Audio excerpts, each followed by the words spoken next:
ఇక మరొక చట్టం ఈ వ్యవసాయ రంగంలో ఇటీవల కేంద్రం తీసుకొచ్చిన చట్టం ఏంటంటే, తను పండించిన పంట, రైతులు వ్యవసాయ ఉత్పత్తులు ఏవైతే ఉంటాయో పంటని ఎక్కడైనా దేశంలో ఎలాంటి ఫీజు కట్టకుండానే అమ్ముకునే స్వేచ్ఛ ఇచ్చే చట్టం. ఇప్పటి వరకు కూడా వ్యవసాయ ఉత్పత్తులన్నీ కూడా అమ్మాలి అనుకుంటే మార్కెట్ చట్టం పరిధిలోనే అమ్మాలి. మనం ఇంతకుముందు మాట్లాడుకున్నాం చట్టం గురించి. వ్యవసాయ మార్కెట్ల చట్టం ఏదైతే ఉందో, తెలంగాణ వ్యవసాయ మార్కెట్ల చట్టం, అట్లా ప్రతి రాష్ట్రంలో ఒక మార్కెట్ల చట్టం ఉంది. ఆ మార్కెట్ల చట్ట పరిధిలోనే ఆ చట్టం నిర్దేశించిన దాని ప్రకారమే పంట అమ్ముకోవాలి. ఆ చట్టంలో 2 కీలక నిబంధనలు ఏంటంటే, ఏ మార్కెట్ కమిటీ పరిధిలో పంట పండిస్తే ఆ మార్కెట్ కమిటీ పరిధిలోనే పంట అమ్మాలి. 2, ఆ మార్కెట్ యార్డ్లో అమ్మినప్పుడు కొంత సెస్ కట్టాల్సి ఉంటుంది. ఒకవేళ ఈ మార్కెట్ యార్డ్ పరిధి దాటి ఇంకొక మార్కెట్ యార్డ్ కనుక మీరు మీ పంట తీసుకెళ్ళాలి అంటే ఈ మార్కెట్ కట్టాల్సిన సెస్ కట్టి తీసుకెళ్ళి ఇంకొక మార్కెట్లో అమ్ముకోవాలి. మళ్ళీ అక్కడ అమ్మినప్పుడు అక్కడ మళ్ళీ సెస్ కట్టాలి.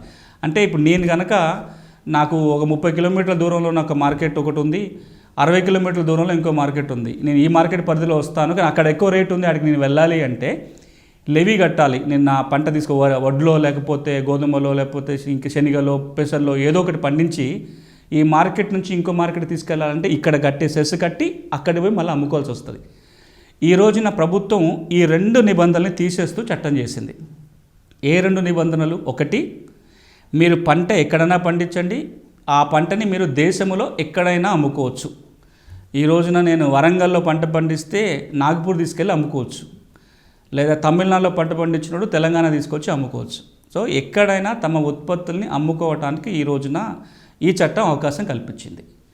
రెండో అంశం ఏం చేసిందంటే, ఈ చట్టంలో మీరు ఎక్కడైనా అమ్ముకోవటమే కాదు, మీరు ఎక్కడ అమ్ముకున్నా సెస్సు ఫీజులు కట్టాల్సిన పని లేదు. ఎలాంటి ఫీజు ఉండదు. మీరు ఎప్పుడు కట్టాల్సి వస్తుంది ఫీజు అంటే, ఇప్పుడు ఏదైతే ప్రభుత్వం మార్కెట్ యార్డుల్ని నిర్వహిస్తుందో ఆ మార్కెట్ యార్డులో కనుక మీరు తీసుకెళ్ళి అమ్ముకుంటే మాత్రమే ఆ మార్కెట్ సెస్ కట్టాలి. మీరు మార్కెట్ అవసరం లేదు, మేము బయటనే అమ్ముకుంటామంటే ఫీజు కట్టాల్సిన పని లేదు. అంటే ఇప్పుడు మీరు మార్కెట్ యార్డ్లోనైనా అమ్ముకోవచ్చు, బయటనైనా అమ్ముకోవచ్చు, లేదా వేరే జిల్లాకో వేరే రాష్ట్రానికో కూడా తీసుకెళ్ళి అమ్ముకోవచ్చు.